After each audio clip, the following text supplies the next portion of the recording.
विघ्नहर्ता श्री गणेश, श्री गणेश, श्री गणेश।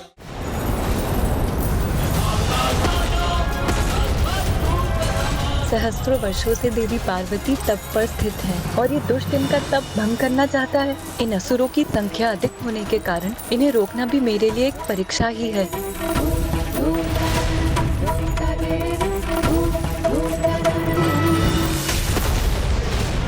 वो अकेले नहीं निपटेंगी इन असुरों से। माता सरस्वती के स्वर से मुझे उनके कोप का आभास हो रहा, किंतु माता करने क्या जा रही है?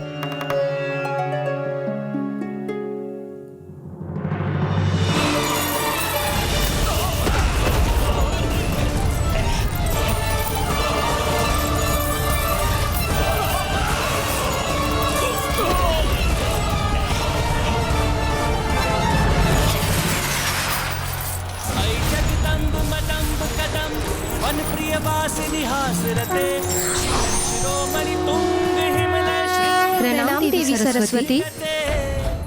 अब ये तृतीय देवी कहाँ से उत्पन्न हुई? और ये क्या वीणा? ये देवी संगीत वादन करने जा रही है।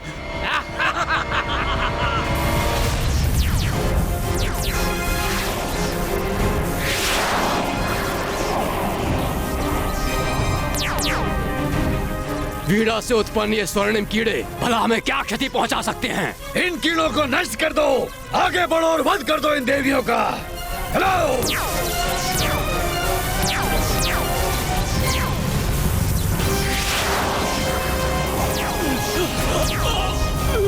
अरे हम तो बंदी बन गए। इन स्वर्णिम कीड़ों ने हमें बंदी बना लिया। मुक्त करो हमें, मुक्त करो हमें।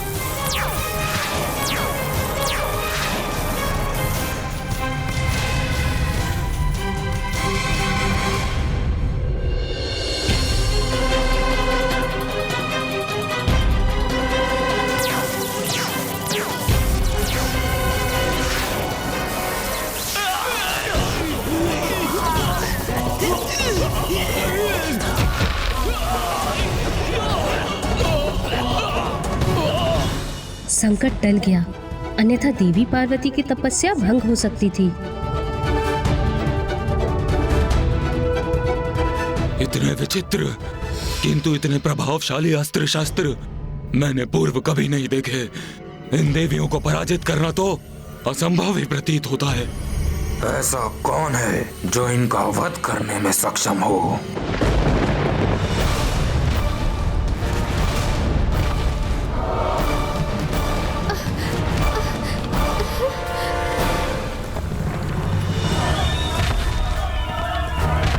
अब कौन आ रहा है यहाँ, जिसके पश्चात से ये भूमि कंपित हो रही है?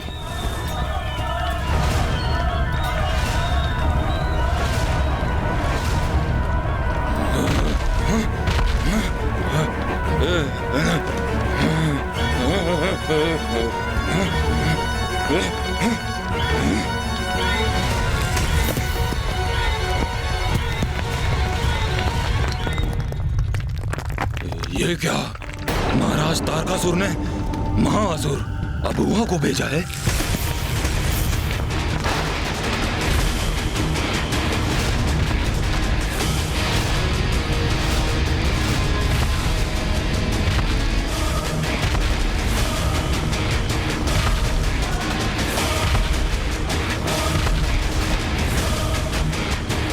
ये तो इस पर्वत की ओर आ रहा है जहां मैं स्थित हूं, और इस पर्वत को पार करके ये देवी आदि शक्ति तक पहुंच सकता है।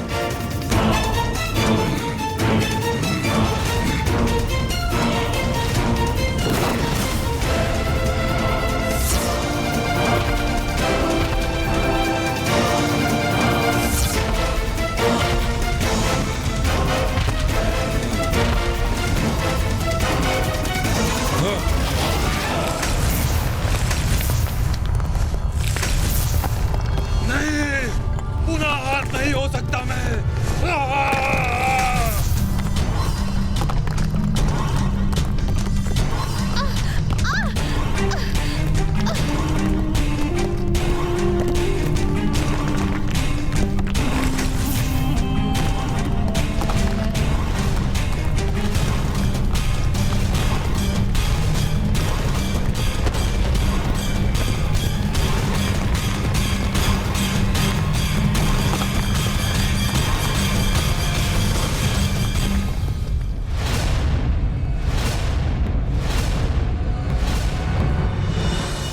कौन असुर है? माता लक्ष्मी और माता सरस्वती तो उड़ते असुरों से निपट रही है।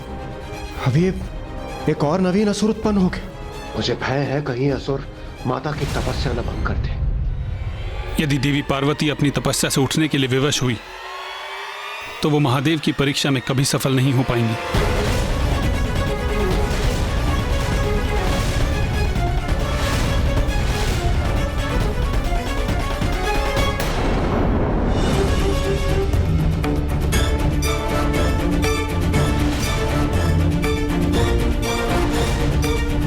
और ये है वो देवी सर्वप्रथम जिसका अंत करना है मुझे।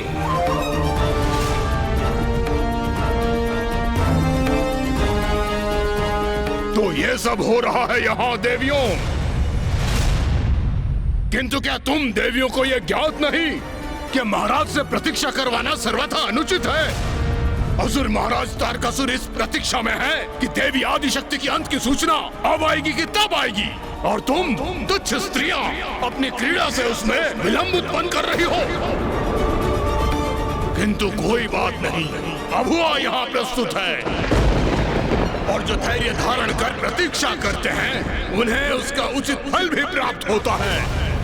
और मैं अब महाराज की प्रतीक्षा को सार्थक करूंगा, और तुम तीनों देवियों का अंत कर एक के स्थान पर उन्हें 3 देवियों के अंत की सूचना दूंगा।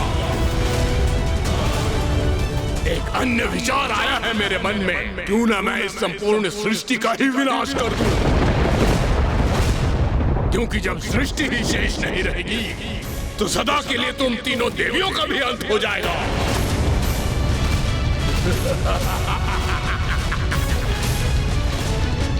विभाजनास्त्र, विभाजनास्त्र।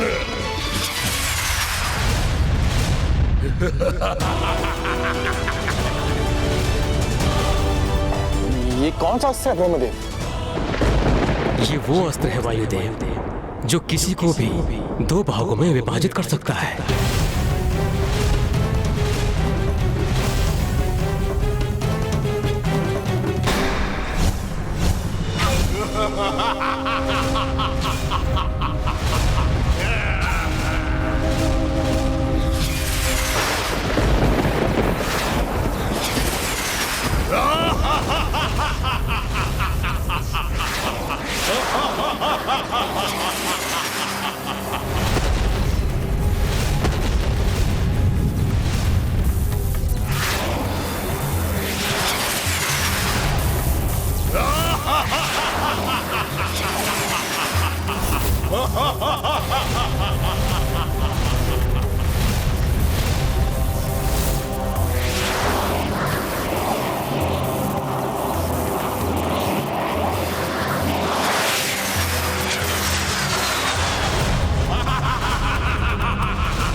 माता का तप भंग हो गया।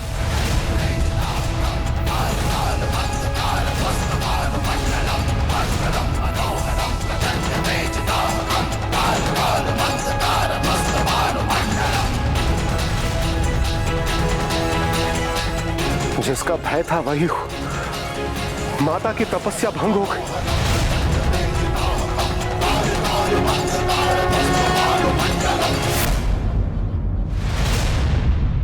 प्रकृति के साथ हिंसा करने का दुस्साहस कैसे किया तुमने?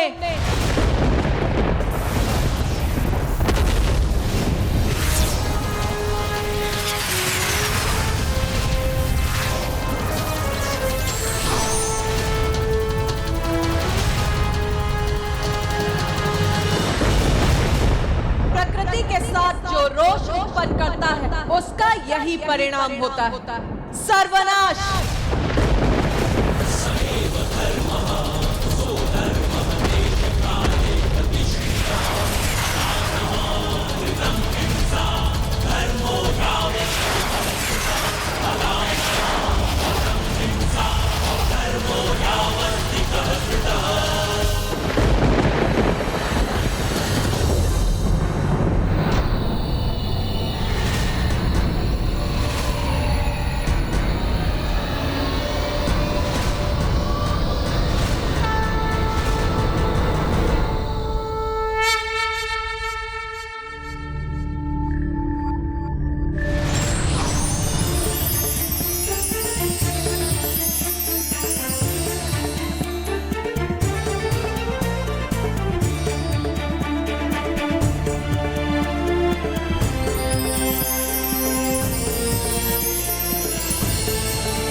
देवी आदिशक्ति, अच्छा है, अब युद्ध का आनंद आएगा।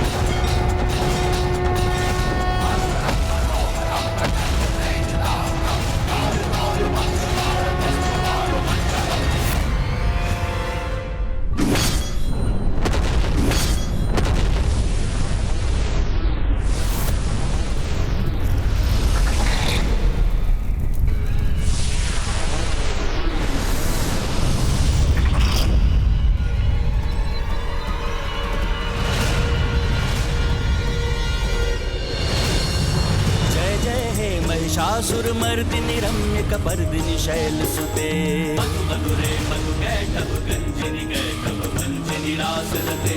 जय जय हे महिषासुरमर्दिनि रम्य कपर्दिनि शैलसुते। जय जय हे महिषासुरमर्दिनि रम्य कपर्दिनि शैलसुते। जय जय हे महिषासुरमर्दिनि रम्य कपर्दिनि शैलसुते। जय जय हे महिषासुरमर्दिनि रम्य कपर्दिनि शैलसुते। माता पार्वती ने असुरों का तो वध कर दिया, किंतु उनकी तपस्या भंग हो गई। माता अपने तप से उठ गई, तो अब वो महादेव को कैसे प्रसन्न कर सकती थी? तो क्या तारकासुर अपने मंतव्य में सफल हुआ?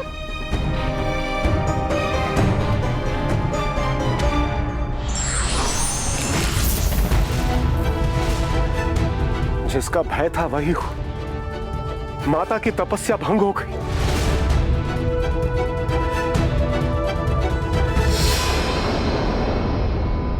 माता तो अपने स्थान से उठी ही नहीं थी।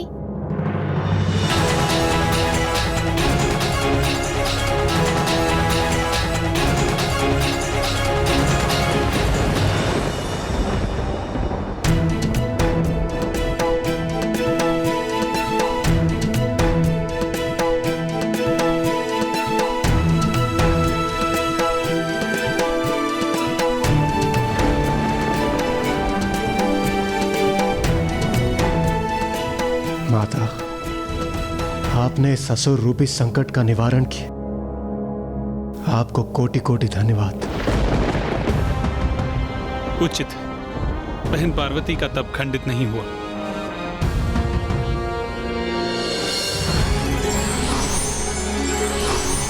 ये है माता आदिशक्ति की लीला। माता पार्वती का तप भंग भी नहीं हुआ और असुर सेना का सर्वनाश भी हो गया, किंतु माता पार्वती का तप अभी संपन्न नहीं हुआ था, अर्थात महादेव की परीक्षा में वो अभी भी सफल नहीं हुई थी। और इस अवधि में देवता और भी अशक्त हो रहे थे और उन सभी के मन में एक ही प्रश्न उमड़ रहा था। ब्रह्मदेव, महादेव कब तक इस प्रकार माता पार्वती की परीक्षा लेते रहेंगे?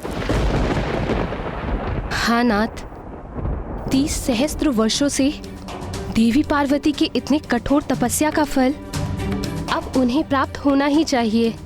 हाँ प्रिय, आप सर्वथा उचित कहती हैं, किंतु ज्ञात नहीं महादेव इतनी प्रतीक्षा क्यों करवा रहे हैं।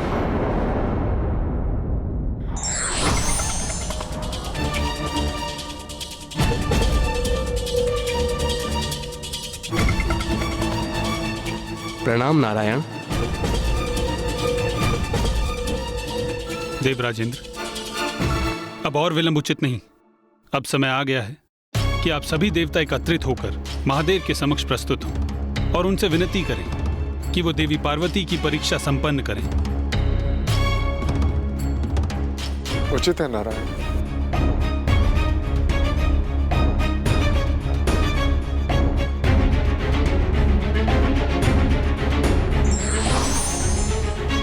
नारायण, हमें भी महादेव से निवेदन करने जाना चाहिए।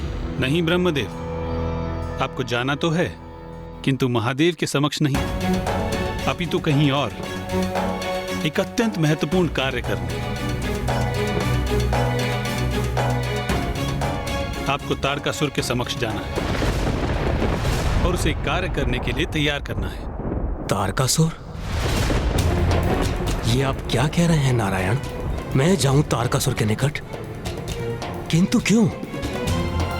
क्यों ब्रह्मदेव? आपने ही उस दुष्ट को वरदान दिया था ना, और आप तो उसके आराध्य हैं। तो आपका सुझाव नहीं स्वीकार करेगा तो भला किसका करेगा? ब्रह्मदेव, एक दीर्घ अवधि से मेरी बहन पार्वती महादेव को प्रसन्न करने के लिए कठोर तपस्या कर रही है, जिससे महादेव प्रसन्न होकर उनसे विवाह करें, जिसके उपरांत उनका पुत्र उत्पन्न हो, जो तारकासुर का अंत करके सृष्टि को इस महासंकट से मुक्त करे। तो आप भी इतना योगदान तो दे ही सकते हैं। ब्रह्मदेव, आप स्मरण रखिए, प्रत्येक बार जब भी आपने या महादेव ने किसी असुर को वरदान दिया है और जो उससे संकट उत्पन्न हुआ, उसका निवारण मैंने अथवा मेरी बहन ने ही किया है। और यह तो सर्वथा स्पष्ट है कि तारकासुर कभी भी अपनी दुष्टता से पीछे नहीं हटेगा। वो महादेव और देवी पार्वती के संयोग की संभावना को मिटाने हेतु वो कोई प्रयास नहीं छोड़ेगा। इसलिए हमें उसके मन को भटकाकर उसकी कुबुद्धि को कहीं और व्यस्त रखना होगा। और ये कार्य आपसे उत्तम कौन कर सकता है?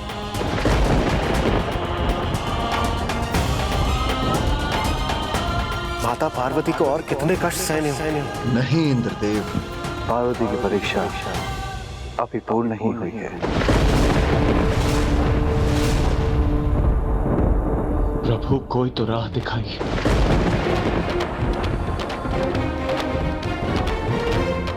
हमसे उनकी अवस्था नहीं देखी जाती प्रभु।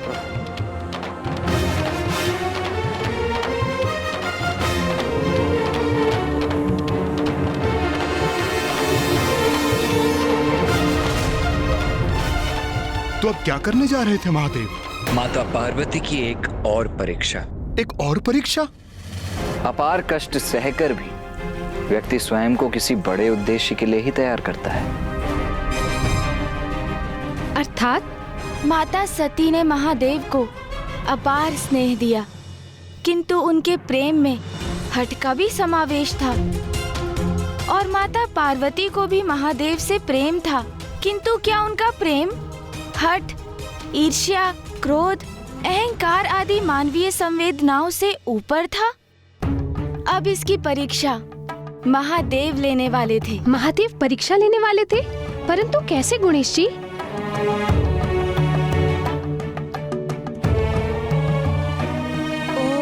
नमः शिवाय, ओम नमः शिवाय, ओम नमः शिवाय, ओम नमः शिवाय।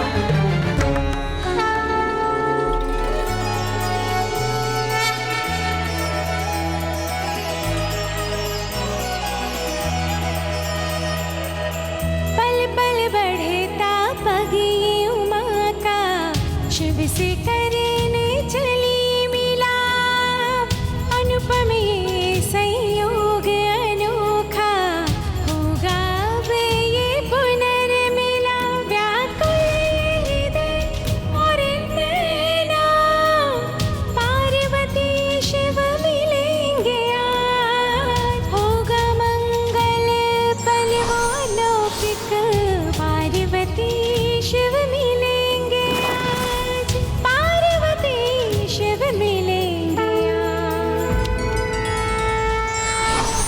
कठिन परीक्षा और प्रयत्न के उपरांत ही मनचाहा परिणाम प्राप्त किया जा सकता है। ईश्वर अपनी लीला के माध्यम से यही संदेश देते हैं।